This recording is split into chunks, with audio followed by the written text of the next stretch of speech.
Look at this guy. I kept calling him. He doesn't even look at me.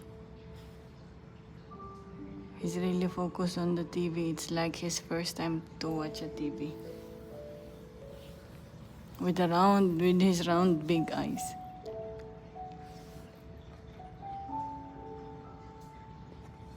And the video is for 11 hours. If he will continue watching, then I'm gonna be blind. And look at him. 11 hours for this video.